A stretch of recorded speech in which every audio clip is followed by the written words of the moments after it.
croquete. Vai? Estamos aqui com a vice-diretora Jane Leite e vamos fazer algumas perguntas para ela sobre o Dia Mundial de Combate ao Fumo. Jane, eu fiquei sabendo que você trabalha 19 anos na escola, certo? Sei. E na escola vocês já pensaram em montar algum projeto para conscientizar os alunos que fumam? Sim, alguns anos atrás, acho que uns 6 anos mais ou menos, nós tínhamos um projeto sobre combate ao fumo, né? Inclusive nós fizemos caminhadas até a praça Roberto Ramos, todo mundo vestido de branco. Assim, foi uma mobilização muito grande na escola, né? Mas com o tempo vai caindo assim no esquecimento, uma coisa assim muito importante para a nossa sobrevivência. Por isso, assim, se vocês perceberem, no turno da manhã, nenhum professor fuma. Já perceberam isso? Já. Né?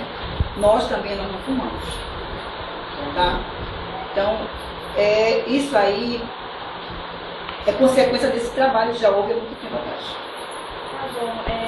Você já teve algum caso no seu meio familiar ou amigos que já tiveram um problema sério com fumo ou já pararam de fumar? Já, eu tive assim 2 casos. Um na minha família foi meu pai, né? Eu até estava comentando com o professor, teve câncer na garganta.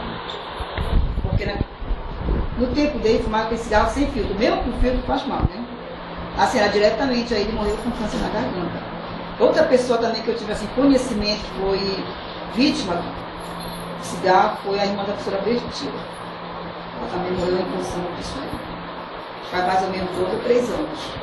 A pessoa era nova, bem ativa, mas morreu em consequência, né, do consumo de cigarro. E nesses 19 anos de trabalho no DUC, já aconteceu algo grave com algum aluno que fuma? Grave assim, chegar à morte não, mas do vício sim, né? Porque já é grave, né?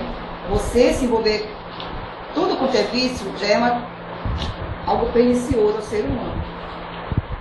E temos assim alguns alunos que fumam, não no turno da manhã que eu ainda não percebi, mas assim, o luto de maioridade a gente já percebeu isso, né? A gente consegue combater, mas é um trabalho assim bem lento, né, a longo prazo, né, que apesar que o teu organismo se acostuma, você tem que trabalhar bem para poder sair disso aí. Eu queria agradecer por ter dado um tempinho pra gente e eu queria perguntar se você gostaria de mandar algum recado para os alunos que fumam. Não só para os nossos alunos do turno da manhã, mas para todos os alunos. Quem fuma, procure se conscientizar que realmente faz mal, não só para você, mas também para quem não fuma, né? A gente sabe que o fumante passivo também sofre todas as consequências do cigarro. Obrigada, Jane. Nunca mais fume. Muito simpática as nossas repórteres.